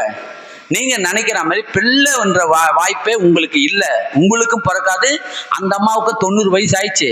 அந்த அம்மாவுடைய என்ன வச்சு, அந்த அம்மாவுடைய உதிரத்தின் ஊற்றுல நின்று போய் அந்த அம்மாவுடைய கர்ப்ப பையன் செத்து போச்சு. உங்களுடைய சரீரத்திலே அப்படிப்பட்ட ஒரு இது கிடையாது. அதனால அந்த ஆற்றல் கிடையாது. நீங்க அந்த எண்ணத்தை விட்டுருங்க. ஊர் மக்கள் எல்லாரும் சொல்லியிருப்பாங்க, அக்கம் பக்கத்துல வாழறவங்களாம் சொல்லியிருப்பாங்க, இந்த மனுஷனுக்குள்ள ஒரு பிள்ளை பிறக்கம்னு சொல்லி இவ சொல்லி இருக்கிறாரு. இப்படிப்பட்ட எண்ணத்துல இருக்கிற. ஆனா இந்த மனுஷன் என்ன பண்ணாராம், எத்தனை பேர் என்னென்ன சொன்னாங்களோ அதை ஒண்ணு கூட உள்ளத்துல ஏற்றுக்கொள்ளவில்லை இந்த மனுஷன். பாருங்க, யாரும் இவர் தனியா ஒரு காட்டுல போய் வாழ்ந்தவர் இல்லை. ஏராளமான வேலையாட்களை வச்சு என்ன பண்ணாரு. அப்பவே சாதாரணமா தொடக்கத்திலே 318 வேலையாட்கள் இவர் கூட இருந்தாங்க இல்லையா. அப்பவே 318 வேலையாட்களை வச்சு வேலை வாங்கின ஒரு எஜமானா இருந்தாரு. இவருக்கு ஏராளமான அக்கம் பக்கத்துல இருக்க மக்கள்லாம் நிறைய பேர் இருந்தாங்க. இருந்த பட்சத்திலும் இந்த மனுஷனுடைய விருப்பம் எப்படி இருந்தது பாத்தீங்கன்னா, கர்த்தர் சொன்ன வார்த்தையின் மேல அசைவில்லாமல் உறுதியா இருந்தாராம். அசைவில்லாமல் உறுதியா இருந்த இல்லாதவைகளை இருக்கிறது போல அழைக்கிற தேவன் மேல நம்பிக்கையை என்ன பண்ணியிருந்தாராம், உறுதியாய் பற்றி கொண்டிருந்தாராம். இன்றைக்கு எத்தனை பேருக்கு ஆண்டவரை பாத்துக்கிறீங்க? யாராவது பாத்துக்கிறீங்களா? அதனால பார்க்கலன்றதுக்கோசம் ஆண்டவர் இல்லையா? சொல்லுங்க. இப்ப நம்ம பார்க்கல, நம்ம யாருமே பார்க்கல. நான் ஆண்டவராகிய இயேசுவை ஏற்றுக்கொண்டு 92 ஏற்றுக்கொண்டேன். அது ஒரு 8 வருஷம், இது ஒரு 26, 34 வருஷம் ஆகுது. 34 வருஷம் நான் எவ்வளோ தேவனுடைய சமூகத்துல நேரத்தை செலவு செய்து எவ்வளோ நான் இது ஆண்டவர் சமூகத்துல ஜெபம் பண்ணி வேதத்தை படிக்கிறதெல்லாம் இருந்தேன். ஒரு நாளும் ஆண்டவரை நான் முகமுகமாய் பார்த்ததே கிடையாது. ஒரு நாளும் பார்த்தது கிடையாது. அதனால ஆண்டவர் இல்லையா? சொல்லுங்க. இல்லைன்றதுக்கோசம் ஆண்டவர் இல்லைன்னு சொல்லி நம்ம சொல்ல முடியாது. ஆனா இருக்கிறாரு. ஏன்னு சொன்னா, நாம் தரிசித்து நடக்கிறவர்கள் அல்ல, நம்ம எப்படி நடக்கிறோம், விசுவாசித்து நடக்கிறவங்க. நம்ம எல்லாம் யாருங்க சொல்லுங்க? நான் விசுவாசி. சொல்லுங்க, சொல்லுங்க. நீங்க யாருங்க? நீங்க விசுவாசி. யாரை விசுவாசிக்கிறீங்க? அப்பா விசுவாசிக்கிறோமா? அம்மா விசுவாசிக்கிறோமா? சொத்து பத்து விசுவாசிக்கிறோமா? கர்த்தரை விசுவாசிக்கிறீங்களா? சொல்லுங்க. நம்ம எல்லாரும் விசுவாசி, இயேசு கிறிஸ்துவுடைய விசுவாசிகள். என் இயேசு தான் என் இதய தெய்வம். அந்த தெய்வத்தை விசுவாசிக்கிற விசுவாசிகள் நம்ம எல்லாரும் இல்லையா? அப்ப அதனால அவர் இல்ல, நம்ம கண்ணால பார்க்கலன்றதுக்கோசம் இல்லைன்னு நம்ம என்ன பண்ண முடியாது, முடிவு எடுக்க முடியாது. ஆனா எனக்கு நல்லா தெரியும், பல முறை என்னோடு என்ன பண்ணணும், ஆவியானவர் என்னை கண்டித்து உணர்த்திருக்கிறாரு. சில காரியத்துக்கு நான் போகும்போதெல்லாம் இதுக்கு போவாதன்னு சொல்லியிருக்கிறாரு. சில காரியத்தை நான் போவாத இடத்துக்குலாம் போன்னு சொல்லியிருக்கிறாரு. இதை செய்ய சொல்லியிருக்கிறாரு. இதெல்லாம் இப்படி பண்ணுன்னு சொல்லி ஆவியானவர், பரிசுத்த ஆவியாகிய தேற்றிரவாளன் எனக்குள்ளே என்னை கண்டித்து உணர்த்தி நடத்துகிறாரு. நான் ஒவ்வொரு நாளும் அதை நான் ருசி பார்த்து இருக்கிறேன். இப்படிதான் நான் என்ன பண்ண அனுபவித்துக் கொண்டிருக்கேன். நீங்களும் அப்படிதான் அனுபவிக்க முடியும். இல்ல எனக்கு வேற மாதிரி, உங்களுக்கு இல்ல பாருங்க, எல்லாருக்கும் ஒரே மாதிரி தான் ஆவியானவர் என்ன பண்றாரு. என்னை ஆண்டவர் ஆவியானவர் என்னை பேச வைக்கிறாரு. ஆவியானவர் எனக்கு கண்டித்து எனக்கு என்ன பண்றாரு, போதித்து என்னை நடத்துகிறார், பேச வைக்கிறாரு. உங்களை எல்லாரும் உட்காந்து கேட்க வைக்கிறாரு. பாருங்க, நீங்க எல்லாரும் எப்படி இவ்வளவு அமைதியா உட்காந்து கேட்கறீங்க? ஆவியானவர் உங்களை கேட்க வைக்கிறாரு. பாருங்க, ஆவியானவர் தான் நம்மள என்ன பண்றாரு, உங்களையும் என்னைய 2 பேரையும் நடத்துகிறாரு. அப்ப நம்ம எல்லோரும் விசுவாசித்து வாழ்கிறவர்களா இருக்கிறோம். அததான் ஆபிரகாம் ஒன்னும் பெருசா ஆண்டவருக்கு என்ன பண்ணாரு, இல்லைங்க நான் ஆண்டவருக்காக என் உடம்ப என்ன பண்ண போறேன், பலி செலுத்த போறேன்னு உடம்பை கீறிக்கல. என்ன பண்ணாங்க, இன்னைக்கு நிறைய பேர் பாத்தீங்கன்னா அடிச்சுக்கிறாங்க, சாட்டியாலே அடின்னு அடிச்சுக்கிறாங்க, தன் உடலை வருத்தி கொள்றாங்க. பாருங்க, என்ன பண்ண, கடவுளுக்கு நாங்க என்ன கடவுளுக்கு நான் என்ன படைக்கிறேன் சொல்லி சாட்டையை எடுத்து அடின்னு அடிச்சுக்கிறாங்க. ஒரு கத்தி எடுத்து உடம்பை கீறிக்கிறாங்க. ரத்தத்தை என்ன பண்ணாங்க, ரத்தத்தை சிந்தி கடவுளுக்கு நாங்க என்ன பண்ணோம், காணிக்க எங்களை கொடுக்கிறோம் என்று சொல்லி இப்படி எல்லாம் பண்ணாங்க. தலைசிம்பிளியை கொண்டு போய் என்ன பண்ணாங்க, பலி கொடுக்குறாங்க. தலைசிம்பிளியை கொண்டு போய் என்ன பண்ணாங்க, எங்கள் தெய்வத்துக்கு நாங்கள் முதல் காணிக்கன்னு பலி கொடுக்குறாங்க. பாருங்க, இப்படி எல்லாம் உயிரோடு நரக பலி கொடுக்குறாங்க. தேவன் அதெல்லாம் விரும்பவே இல்லை. என்ன விரும்புறாரு, உங்களுடைய விசுவாசத்தை விரும்புகிறார். எதை விரும்புறாருங்க, உங்களுடைய விசுவாசத்தை. ஆபிரகாம் என்னத்தை செஞ்சாரு, நரபலி கொடுத்தாரா, இல்ல தன்னுடைய உடலை வருத்தி கொண்டாரா, கீறிக்கினாரா, அடிச்சுக்கினாரா, ரத்தம் சிந்தினா? ஒண்ணுமே பண்ணல. கர்த்தர் சொன்ன வார்த்தையை வாக்குத்தத்தம் பண்ணினவர் உண்மை உள்ளவர் என்று சொல்லி, இல்லாதவைகளை இருக்கிறதை போல அழைக்கிற தேவனாகிய கர்த்தர் உண்மை உள்ளவர் என்று சொல்லி என்ன பண்ணானா, அவன் விசுவாசத்திலே பலவீனனா இருக்கவில்லை. ஏறக்குறைய 100 வயது உள்ளவனா இருந்த போது தன் சரீரம் செத்து போச்சான். உலக மக்கள் ரீதியாய் பார்க்க போனா சரீரத்துல எந்த ஒரு ஆற்றலும் கிடையாது, பிள்ளை பெருக்கிற சக்தி இல்லை அவனுக்கு. சரீரம் செத்து போனதை என்ன பண்ணானா, செத்து போனதையும் சாராளுடைய சரீரம் செத்து போனதையும், ஏறக்குறைய 100 வயதுலாம் இருந்த போது தன் சரீரம் செத்து போனதையும் சாராளுடைய கர்ப்பம் செத்து போனதை என்ன பண்ணாராம், ஒவ்வொரு நாளும் எண்ணிக்கினே இருந்தாராம். அப்படி நான் எழுதுக்குது ஒவ்வொரு நாளும் எண்ணின்றதா, அம்மா உன்னுடைய கர்ப்பப்பை செத்து போச்சு, உன் சரீரம் செத்து போச்சு, நமக்கு பிள்ளை பிறக்காது, அந்த எண்ணத்தை விட்டுட்டுன்னு சொல்லி இப்படிப்பட்ட எண்ணத்துல இருந்தாரா? அதை நினைக்காத இருந்தாரா? சொல்லுங்க. சரீரம் செத்து போனா செத்து போட்டோம், கர்ப்பம் செத்து போனா செத்து போட்டோம். என்னை அழைத்தவர் உண்மை உள்ளவர், அவர் சொன்னதை சொன்னபடி செய்வார் என்று அதையே நோக்கி பார்த்தானா. எதை நோக்கி பார்த்தானா? சரீரத்தை ஒரு நாளும் நோக்கி பார்க்கல, சாராளுடைய கர்ப்பத்தை நோக்கி பார்க்கல. நான் இன்றைக்கு உங்களுக்கு சொல்லுகிறேன், உங்கள் சரீரத்தில் ஏதாவது ஒரு பலவீனமோ ஏதோ ஒரு குறைபாடுகள் எதனா இருக்கா, அதை நோக்கியே பார்க்காதீங்க. நீங்க சொல்லுங்க, என்னை பலப்படுத்த கிறிஸ்துனால எல்லாவற்றையும் செய்ய எனக்கு பலன் உண்டு. விசுவாசிக்கிறீங்களா?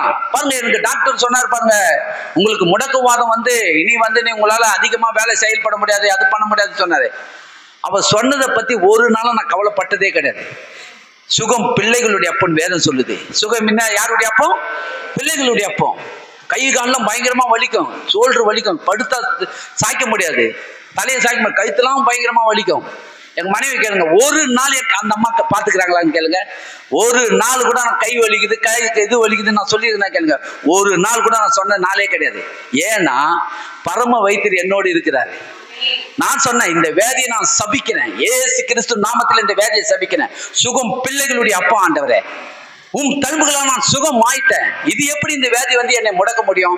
இந்த முடக்குவாதி என்னை எப்படி முடக்கி வைக்க முடியும்? இது என்னை ஆளுகை செய்யக்கூடாது. நான் ஆண்டவரே, உங்களுடைய தழும்புகளால் நான் சுகம் ஆயிட்டேன். 1 பேதுரு புத்தகம் 2:24 வசனத்தின்படி இந்த வசனத்தை சொல்லி சொல்லி சொல்லி அந்த வேதியை வெளியே அனுப்பி வச்சு பாருங்க. உள்ள சுத்தமா காணும். இதை சாப்பிடக்கூடாது, அதை சாப்பிடக்கூடாது, ஏராளமான கண்டிஷன்லாம் போட்டு அனுப்பிச்சார் டாக்டர். இல்ல பாருங்க, எல்லாம் நல்லபடியா நல்லா சாப்பிட்றேன், நல்லா ஆண்டவரே, நல்லா நான் உம்முடைய பிள்ளையா இருக்கிற நான் குறையில்லாம இந்த பூமியில வாழணும். எப்படி நடந்தது? விசுவாசித்தேன், வேற ஒன்றும் பண்ணல. என்ன பண்ணாங்க? இதை நான் பார்க்கல. இதை பார்க்காதீங்க. ஆபிரகாம் என்ன பார்க்கல? தன் சரீரம் செத்து போனதை பார்க்கல. சாராளுடைய கர்ப்பம் செத்து போனது எண்ணலையாம். எண்ணலைன்னா அதே பேசிக்கிட்டு இருக்குது. என் வயிற்று வலி எனக்கு தானே தெரியும். நிறைய பேர் என்ன சொல்லுவாங்க, என் வயிற்று வலி எனக்கு தானே தெரியும், என் தலைவலி எனக்கு தானே தெரியும். யார் தலைவலியாது சொல்லுங்க? என் தலைவலி. ஏங்க உங்க தலைவலி சொல்றீங்க? உங்க தலைவலி கிடையாது, அது பேலியாளின் மக்களுக்கு வர வேண்டிய வியாதி. எகிப்தின் கொடிய ரோகங்கள் ஒன்றும் உங்களை தொடக்கூடாதுன்னு கர்த்தர் சொல்லியிருக்கிறாரு. ஒன்று உங்கள் மேல் வருவதில்லைன்னு சொல்ற, அது உங்க வியாதி கிடையாது. தலைவலி உங்க தலைவலின்னு சொல்லாதீங்க, உங்கள் வயிற்று வலி சொல்லாதீங்க.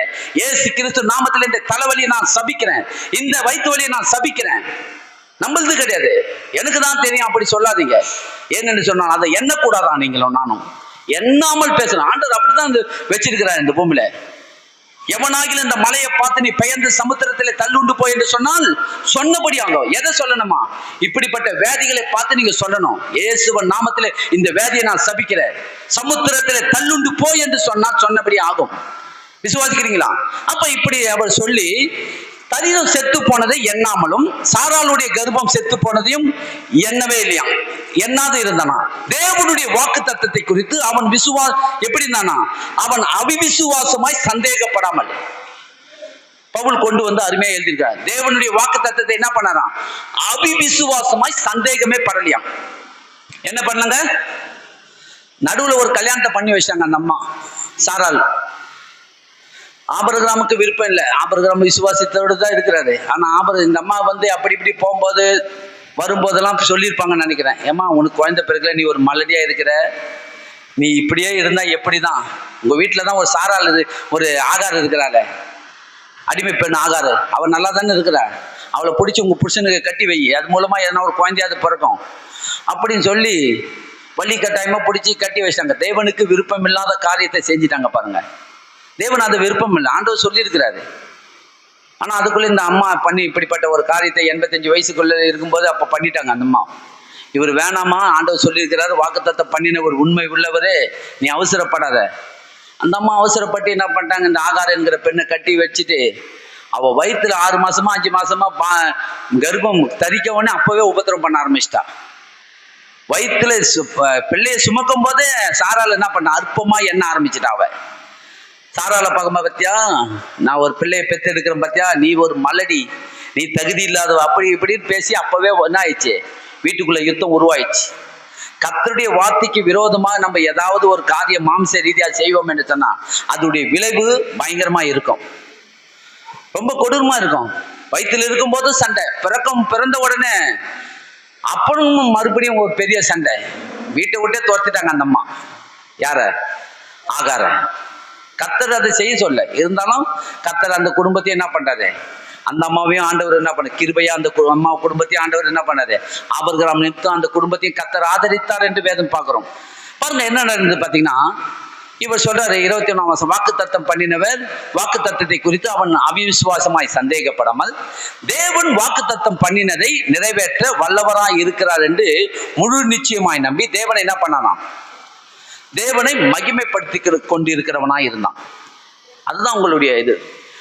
காலங்கள் தாமதம் ஆனாலும் வாக்கு தத்தம் பண்ணினவ என்ன பண்ண மாட்டாரு, நிறைவேற்ற வல்லவராய் இருக்கிறாருன்னு நம்பணும். நீங்க என் தேவன் கண்டிப்பா செய்வார், நான் நம்பி இருக்கிறேன். துவக்கனவர் என்ன பண்ணுவாரு சொல்லுங்க, முடித்து கொடுப்பார். உங்களை துவக்க சொன்னது அவர் தான். ஒரு வீட்டை வாங்கிறீங்க, ஒரு இடத்த வாங்கியிருப்பீங்க, இடத்த வாங்கி அதை கட்ட சொல்றதுக்கு ஆண்டவர் உங்களுக்கு எண்ணத்தை கொண்டு இருப்பாரு. கட்டுங்க போங்க, பேஸ்மெண்ட்டை போடுங்க சொல்லியிருப்பாரு. பேஸ்மெண்ட்டை போட்டு நீங்க பாதி தொலைவில் நின்றுடும் வேலை, பணம் இல்லாத. உடனே நீங்க வருத்தமாலாம் பேசக்கூடாது. கர்த்தர் துவக்க சொன்னாரு, இது வரைக்கும் தேவன் நடத்தி கொண்டு வந்தாரு, கண்டிப்பா இதை பரிபூர்ணமாய் முடிக்கிறதுக்கு தேவன் என்ன பண்ணுவாரு, இது உண்டு, இதுடைய தேவைகள் எல்லாம் என் தேவன் நிறைவாய் எனக்கு கொடுப்பாரு, கண்டிப்பா வரும். இப்போதைக்கு நான் கொஞ்சம் நிப்பாட்டி வச்சிருக்கிறேன் வேலையை. அப்படி பேசுறவர்களா இருக்கணும். எப்படி பேசணும்? அப்படி பேசணும். அததான் உங்க வாயிலிருந்து தேவன் எதிர்பார்க்கிறாரு, வேற ஒண்ணும் எதிர்பார்க்கல. நீங்க ஆண்டவருக்காக எப்படி வாழணும், உங்களை வருத்தி கொண்டு இந்த பூமியில வாழணும்னு அவசியமே கிடையாது. இப்படி இருக்கணும் அப்படி இருக்கணும் எந்த கட்டாயம் கிடையாதுங்க. நீங்கள் வாழ்கிற வாழ்க்கையில அறிக்கை இடுகிறதுல உறுதியா இருந்து வாழணும். இப்படிப்பட்ட ஒரு கண்டிஷனை போட்டு ஆண்டவர் நம்மள ஒரு ரூம்லயே இருக்கணும், இப்படி ஒரு இதுவா இருக்கணும், பொம்மை மாரி வரணும், பொம்மை மாரி போகணும், அப்படிலாம் இருக்கணும்னு சொல்ல. இன்னைக்கு பாத்தீங்கன்னா இந்த அரசியல பாத்தீங்கன்னா துணியில வாழை கட்டிக்கின்னு, வாயில துணியை கட்டிக்கின்னு அப்படியே யாருக்கிட்டையும் பேசுறது அப்படியே பொறுமையா போவாங்க. நான் ஒரு எறும்பை கூட நான் என்ன பண்ணக்கூடாது, மெரிச்சு என் நிமித்தம் ஒரு எறும்பு கூட சாவக்கூடாது. அப்படிலாம் தன்னை என்ன பண்ணாங்க, தன் கிரியைகளை என்ன பண்ணுவாங்க, இதுதான் பரிசுத்தம் சொல்லி இந்த கிரியில என்ன பண்ணாங்க, அவங்க என்ன பண்ணாங்க, கடவுளை மகிமைப்படுத்தினாங்க. அதெல்லாம் அழுக்கும் கந்தையுமா இருக்குது. எதெல்லாம் என்னவா இருக்குதுங்க, இதெல்லாம் அழுக்கும் கந்த. என்னுடைய நீதியை வைத்து நான் தேவன் கிட்ட போய் நிற்கவே முடியாது. என்னுடைய நீதி இல்லைங்க, என் தேவனுடைய கிருபையினால அவர் ரத்தத்தினால நான் கழுவப்பட்ட நீதிமானாய் நான் வந்திருக்கிறேன். யாருடைய நீதிமானுங்க நீங்க?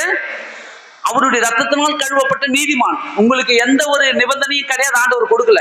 பழைய ஏற்பாட்டு காலத்துல அநேக கண்டிஷன்லாம் இருந்தது, நிபந்தனைலாம் இருந்தது. இப்ப எந்த ஒரு நிபந்தனையும் தேவன் சுதந்திரமாய் நீங்க என்ன பண்ணலாம், எல்லாவற்றிலும் வாழ்ந்து பிரியமானவனே உன் ஆத்மா வாழ்வது போல எல்லாவற்றிலும் வாழ்ந்து சுகமா இருங்க. நல்ல வீடு கட்டுங்க, நல்ல வீடு வாசலுக்கு தேவையான வஸ்துக்களை வாங்கி வீட்டுக்குள்ள போடுங்க. எல்லாவற்றிலும் நீங்க வாழ்ந்து சுகமா இருக்கணும். எல்லா காரியத்தையும் நீங்க என்ன பண்ணணும், உங்களுக்காகவே தேவன் என்ன பண்றாரு, அநேகரை கொண்டு தேவன் அநேக புதிய புதிய வஸ்துக்கள்லாம் இன்றைக்கு உருவாக்கின்னு இருக்கிறார் கர்த்தர். இன்னைக்கு சோபா செட் எல்லாம் பாத்தீங்கன்னா விதவிதமான சோபா செட்டுகள், டைனிங் டேபிள்கள், ஃப்ரிட்ஜ் முதல் கொண்டு அநேக வாகனங்கள் எல்லாமே விதவிதமா வருது. இது எல்லாம் யாருக்காக? எல்லாம் உங்களுக்காக தான் கர்த்தர். துர்மார்க்கனை கொண்டு தேவன் என்ன பண்றாரு, நீதிமானுக்காக ஏற்பாடுகளை செய்து வைக்கிறாரு. நீங்க எல்லாவற்றிலும் வாழ்ந்து சுகமா இருக்கணும், நல்லா இருக்கணும், குறையில்லாமல் வாழணும். நீங்க போதும் ஆண்டவரே, ஒண்ணும் வேணாம், மண்ணும் வேணாம், பொண்ணு வேணாம், ஒண்ணு வேணாம், பூமி அது நிறைவும் கர்த்தருடையது, வெள்ளியும் பொண்ணும் கர்த்தருடையது. என் தேவனுடையதெல்லாம் நம்ம பிள்ளைகளாகி உங்களுடையது. அதெல்லாம் யாருக்குங்க? அதெல்லாம் உங்களுக்கு தான். கர்த்தர் சொல்றாரு எல்லாம் சுகம் பிள்ளைகளுடைய அப்பம். கெட்ட குமாரன் மனம் திரும்பி வந்தவனே என்ன பண்ணார் ஆண்டவரே, வந்த உடனே அவனுக்கு என்ன பண்ணுவான், ஆபரணங்களை எடுத்து போடுறாரு பாரு. கையில மோதிரத்தை போடு, காலில் பாதரட்சியை போடு, நல்ல வஸ்திரங்களை அவனுக்கு உடுத்துன்றாரு. முதல்ல ஒரு சீமானா எப்படி இருக்கணும் அதை செய்கின்றாரு. என் தேவன் எப்படி இருக்கிறாரு, தேவன் பரலோகத்துல என்ன நல்ல சிங்காசனத்துல என்ன தங்க சிங்காசனத்தை உட்கார்ந்து ஆளுக்கு செய்து கொள்ளுது. அவருடைய பிள்ளைகளாக நீங்களும் நானும் எப்படி இருக்கணும், ஏதோ ஓலை குடிச்சிட்டு வாழ்ந்துட்டு போகணும்னு சொல்லி தேவனை விரும்பல. தங்க சிங்காசனத்துல உட்கார்ந்து ஆளுக செய்கிறவுடைய பிள்ளைகள் நீங்க. இங்க சீமான போல வாழ்ந்துட்டு வரணும். விசுவாசிக்கிறீங்களா? நீதிமான் நித்திய கீர்த்தி உள்ளவன், அவன் வீட்டிலே ஆசியும் செல்வமும் பெருகணுமா. செம்மையானவருடைய வம்சங்கள் என்ன பண்ணணுமா, பெருக வேண்டும். உங்களுடைய வம்சங்கள் பெருக வேண்டும், உங்களுடைய சந்ததிகள் பெருக வேண்டும். எப்படி இதெல்லாம் நடக்குதுன்னா விசுவாசம் அறிக்கை, இது ரெண்டுத்துல தான் நடக்குமே, வேற ஏதாலும் நடக்காது. எங்க போனாலும் விசுவாசத்தோடு பேசுங்க, அறிக்கை பண்ணுகிறதுல உறுதியா இருங்க. இங்க பாருங்க அவன் சொல்ற என்னன்னு பார்த்தீங்கன்னா, அவன் வாக்குத்தத்தம் பண்ணினதை நிறைவேற்ற வல்லவராய் இருக்கிறார் என்று முழு நிச்சயமாய் நம்பி தேவனை மகிமைப்படுத்தி விசுவாசத்துல எப்படி இருந்தாராம், வல்லவனா இருந்தான். அப்ப வல்லவனா அவிசுவாசத்துக்கு இடம் கொடுக்கலன்னு அர்த்தம். அப்ப எதுக்கு இடம் கொடுக்கல? அவிசுவாசத்துக்கு இடம் கொடுக்காம விசுவாசத்துல வல்லவனா இருந்தான். தேவனிடத்துல சில இடத்துல கேள்வியில கேட்பாப்பல. ஏன்னா மனுஷன் தானே அந்த அவரும் வந்து ஏதோ அவருக்கு தனியா ஸ்பெஷலா உருவாக்கப்பட்டவர் இல்லை. அவருக்குள்ளேயும் ஆதாமுடைய பாவம் உள்ள இருந்ததுனால சில இடத்துல ஆண்டவரை பத்தி கேட்கிறாரு. ஆண்டவர் இருந்தாலும் அவனுக்கு என்ன பண்ண, அந்த இடத்துல தேவன் எடுத்து சொல்லி புரிய வைக்கிறாரு. ஆகையால் அவனுக்கு அது என்னவாயிச்சான்? அவனுக்கு அது நீதியாக எண்ணப்பட்டது. எது நீதியாக எண்ணப்பட்டது? என்ன பண்ணாம தன் உடலை வருத்தி கொண்டதுனால நீதியா கிடைச்சதா? இல்ல இந்த கிரிகளை செஞ்சான், அந்த கிரியை செஞ்சான், அதனால அவனுக்கு நீதி கிடைச்சதா? அவன் விசுவாசத்திலே வல்லவனா இருந்தா அதுதான் அவனுக்கு நீதி என்று எண்ணப்பட்டதான். அப்ப என்ன நடந்தாலும் ஒரு நாளைக்கு இப்படி நடக்கும், அப்படி நடக்கும். மேடு பள்ளம் வாழ்க்கையில வந்துன்னு இருக்கும். நன்மை தீமை வாழ்க்கையில வந்துன்னு தான் இருக்கும். நன்மையும் வரும், தீமையும் வரும்.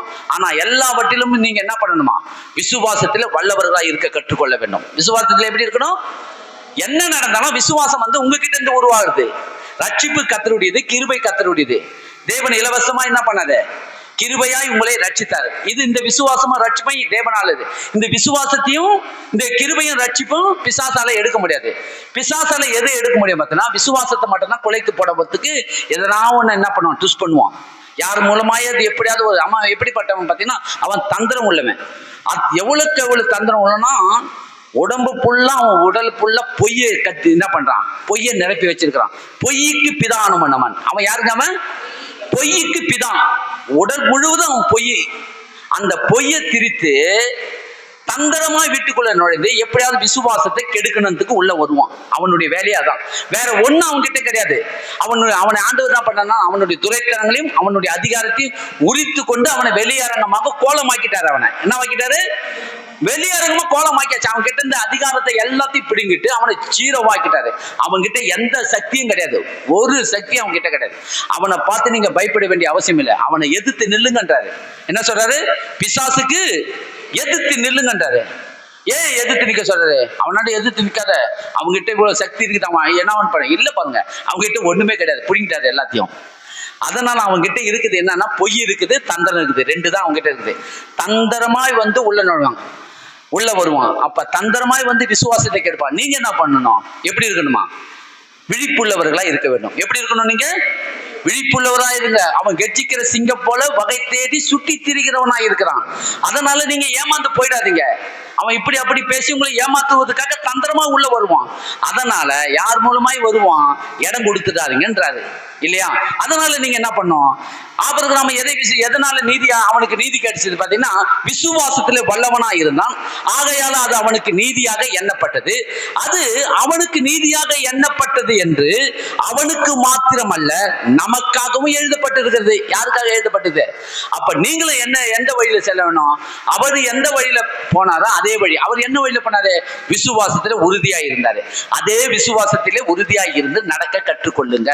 வேற ஒண்ணும் பண்ண வேணாம். சபைக்கு வருகிற நீங்க நம்ம வந்து சபை விசுவாசிகளா இருக்கு, விசுவாசிக்கிறவர்களா இருக்க வேண்டும். கிறிஸ்துவுக்குள் வாழ்கிறவர்களா இருக்கணும். சபைக்கு போற விசுவாசிகள் இருந்தா போதாது, விசுவாசித்து வாழ்கிறவர்களா இருக்க வேண்டும் இல்லையா? அப்ப அததான் சொல்றேன். அவனுக்கு மாத்திரமல்ல நமக்காக எழுதப்பட்டிருக்குது. நம்முடைய கர்த்தராகிய இயேசுவை மரித்தோலிருந்து எழுப்பினவரை விசுவாசிக்கிற நமக்கும் என்ன நடக்குமா? அப்படியே எண்ணப்படும். அப்ப அன்றைக்கு தேவன் ஆபிரகாமோடு பேசும்போது அந்த வார்த்தை, அவனுக்கு என்ன வார்த்தை கொடுத்தாலும் அதை நம்பி வாழ்ந்தான். ஆனா இன்றைக்கு மரத்திலே தூக்கப்பட்டவன் எவனும் சபிக்கப்பட்டவன் என்று எழுதியிருக்கிறபடி இயேசு கிறிஸ்து நமக்காக சாபமாகி என்ன பண்ணாரு? நமக்காக சாபமாய் முள்முடியை சுமந்தார். அதை நீங்கள் விசுவாசிக்கிற உங்களுக்கு அப்படியே பலிக்கும். என்ன பலிக்கும்? ஆசீர்வாதம் பலிக்கும். விசுவாசிக்கிற எவர்களுக்குள்ளும் எவர்கள் மேலும் அது பலிக்கும். அது வித்தியாசமே இல்லை. எதை விசுவாசிக்கிறீங்க? உங்ககிட்ட தான் இருக்குது. இயேசு கிறிஸ்துவை விசுவாசித்து வாழ்கிறவர்களாய் நீங்கள் உறுதியாய் பற்றி வாழ்வீர்கள்னா கண்டிப்பாக சொல்றேன், குறை இல்லாமல் இந்த பூமியில உங்களால நல்லா வாழ முடியும். எந்த குறையும் நீங்க தேவன் உங்களுக்கு வைக்க மாட்டார். எல்லாவற்றிலும் சம்பூர்ணமாய் உங்களால வாழ முடியும். எல்லா இடங்களிலும் எந்த இடத்துல வெட்கப்படாமல் உங்களை நடத்துகிறவர் நம் கர்த்தர். ஒரே பேரான குமாரன் விசுவாசிக்கிறவன் அவன் கெட்டு போகாமல் நித்திய ஜீவனை அறிந்து அவன் உயர்த்தப்பட வேண்டும். அவன் உயர்த்துவது, அது உயர்த்து மேல நீங்க வரலன்னா அப்ப நீங்க விசுவாசத்துல ஏதோ குறை இருக்குதுன்னு அர்த்தம். நீங்க உயர்ந்து வந்துட்டீங்கன்னா நல்ல விசுவாசத்துல உறுதியா இருக்கிறீங்கன்னு அதை வச்சே நான் பார்த்துக்கலாம் இல்லையா. ஒரு பெண்ணு கர்ப்பமா இருந்தேன்னா எத்தனை நாளைக்கு மறைச்சி வைக்க முடியும்? ஒரு 2 மாசம் மறைக்கலாம் இல்லையா. 2 மாசம் வரைக்கும் இல்லைங்க நான் கொஞ்சம் எக்ஸ்ட்ரா சாப்பிட்டேன் அதனால வயிறு கொஞ்சம் பெருசா இருக்குது. 3வது மாசம் பார்த்தோன்னா என்ன ஆச்சுன்னா இன்னும் கொஞ்சம் பெருசு. இன்னைக்கு எவ்வளவு மாசம் சாப்பிட்டேன்? இன்னைக்கு கொஞ்சம் 2 பூரி எக்ஸ்ட்ரா சாப்பிட்டேன். 4வது மாசம் வந்தா இல்ல நீ மறைச்சதெல்லாம் போதும், இனிமேட்டு மறைச்சி வைக்க முடியாது. இது இன்னைக்கு அப்புறம் நீ மறைக்க வைக்கணும்னு நினைக்காத. என்ன நடந்தது சொல்லிதான் ஆகணும் இல்லையா, சொல்லிதான் ஆகணும். அதே மாதிரி ஆண்டவரை விசுவாசிக்க ஆசீர்வாதம் வர உங்களால மறைச்சி வைக்க முடியாது. வீடு வாசல் பெருகும், பொண்ணு வெள்ளி பெருகும், காரு பங்களா காரு பைக்கு எல்லாம் உருவாக்கினே பெருகும். இதெல்லாம் கொண்டு போய் நீங்க பீரோல மறைச்சி வைக்கவே முடியாது. ஏன்னு சொன்னால் கர்த்தர் கொடுக்குற ஆசீர்வாதம் வெளியரங்கமா இருக்கிறது. அது பெருகிக்கினே இருக்கும் போது அப்ப எல்லாரும் பார்ப்பாங்க, எப்படிப்பா அவன் இந்த அளவுக்கு இவன் உயர்ந்து வந்திருக்கான். என்ன காரணம் பார்த்தீங்கன்னா அப்ப தெரியும் மலை மேல இருக்கிற பட்டணம் மறைந்திருக்க மாட்டாது. அதை யாராலும் மறைச்சி வைக்க முடியாது. அது வெளிச்சம் கொடுக்கும் போது அநேக கண்கள் அதை பார்த்து ஓ இவங்க கிறிஸ்துவுக்குள் வாழுறாங்க, அதனால எல்லாவற்றிலும் இவங்க சீமான போல இருக்கிறாங்க. யார் இவங்களுக்கு ஆதரவுனா கர்த்தர் தான் இவங்களுக்கு ஆதரவு. விசுவாசிக்கிறீங்களா? அப்படிப்பட்ட எண்ணத்துல நீங்க வருவீர்கள் சொன்னா தேவன் ஆபிரகாமை எப்படி ஆசீர்வதித்து நடத்தினாரோ அதே போல கிறிஸ்து இயேசுவை நீங்கள் விசுவாசிக்கிற நீங்களும் நல்லா இருப்பீங்க. யாரும் நமக்கு ஆதரவு இல்லைன்னு மட்டும் என்ன பண்ணாதீங்க, அந்த எண்ணத்துக்கே வராதிங்க. இல்லை எங்களுக்கு இந்த ஊர்ல சொந்த பந்தம் சொல்லிக்கிறதுக்கு யாருமே இல்லைங்க. எங்களுக்கு யாரும் இருக்கிறாங்க இந்த ஊர்ல? அலமாதி எங்களுக்கு என்னன்னே தெரியாது. இந்த ஊர்ல எங்களுக்கு சொந்த பந்தம் ஒருத்தரும் கிடையாது. நாங்க என்ன பண்ணோம்? சொந்த பந்தம் இல்லை, நம்ம இந்த ஊர்ல நம்ம எப்படி வாழ்ப்போம்? இல்ல நான் கர்த்தரை நம்பி முழுக்க என்ன பண்ணேன், வந்தேன், இடத்த வாங்கினேன், கட்டினேன், இங்க குடியிருந்தேன், ஆண்டவரை சார்ந்து வாழ்ந்தேன். அதனால நம்ம எல்லாருமே என்ன பண்ணோம், என் சொந்த பந்தம் அவங்கவுங்க எங்கெங்க இருக்கிறாங்களோ இருக்கட்டும், நமக்கு கர்த்தர் இருக்கிறார், அவரை நம்பி இருக்கணும் இல்லையா. நமக்கு விரோதமாய் உருவாக்கப்படுகிற எந்த ஆயுதமும் வாய்க்காது. நீங்க அதை பத்தி கவலையே படாதீங்க. கர்த்தர் நம்மோடு இருக்கிறார், நமக்காக யுத்தம் செய்வார். நம்ம அவரை சார்ந்து வாழ்வோம், நம்ம அசையாமல் உறுதியாய் அவரை பற்றி கொள்வோம். நம்ம எல்லாரும் எழுந்திருப்போம். தேவனுக்கு மகிமை உண்டாகட்டும். நன்றி தகப்பனே, நன்றியோடுமை சோத்தரிக்கிறோம், துதிக்கிறோம், ஆராதிக்கிறோம். இந்த நேரத்தை நாங்கள் உங்களுடைய கரத்திலே ஆண்டவரை அர்ப்பணித்து ஒப்பு கொடுக்கிறோம். ராஜா என் தேவனே, உமக்கு கோடி சோத்திரம் அப்பா. எத்தனை நல்ல ஆண்டவரே, எங்களை தேடி வந்து விலையேற ரட்சிப்பை கொடுத்து மரத்திலே தூக்கப்பட்டவன் எவனும் சபிக்கப்பட்டவன் என்று எழுதியிருக்கிறபடி ஆண்டவரே, எங்களுக்காக சாபமான முள்முடியை சுமந்து தீர்த்த எங்கள் தெய்வமே, எங்களுக்காக நீ சபிக்கப்பட்டீர் ஆண்டவரே, எங்களுக்காக நீர் ஆண்டவரே அப்பா கல்வாரி சிலுவை சுமந்தீர் என்பதை நாங்கள் விசுவாசித்து இன்றைக்கு அந்த விசுவாசத்திலே வாழ்கிறவர்களா நாங்கள் இருக்கிறோம். என் சபை மக்கள் யாவரும் ஆண்டவரே விசுவாசத்திலே உறுதியாய் இருந்து அறிக்கை செய்கிறதிலே ஆண்டவரே அசைவில்லாமல் நம்பிக்கையோடு ஆண்டவரை பற்றி கொண்டு வாழ ஆபிரகாம் ஆண்டவரை விசுவாசத்திலே வல்லவனாய் இருந்தான் என்று வேதம் சொல்லுது.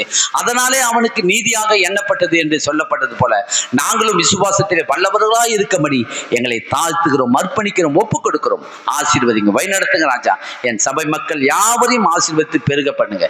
இயேசுவின் நாமத்தில் வேண்டிக் கொள்கிறோம் உங்கள் ஜீவனுள்ள நல்ல பிதாவே, ஆமென். என் ஆத்துமாவே கர்த்தரை ஸ்தோத்திரி, என் முழு உள்ளமே பரிசுத்த நாமத்தை ஸ்தோத்திரி. என் ஆத்துமாவே கர்த்தரை ஸ்தோத்திரி. கர்த்தர் செய்த சகல உபகாரங்களை மறவாதே.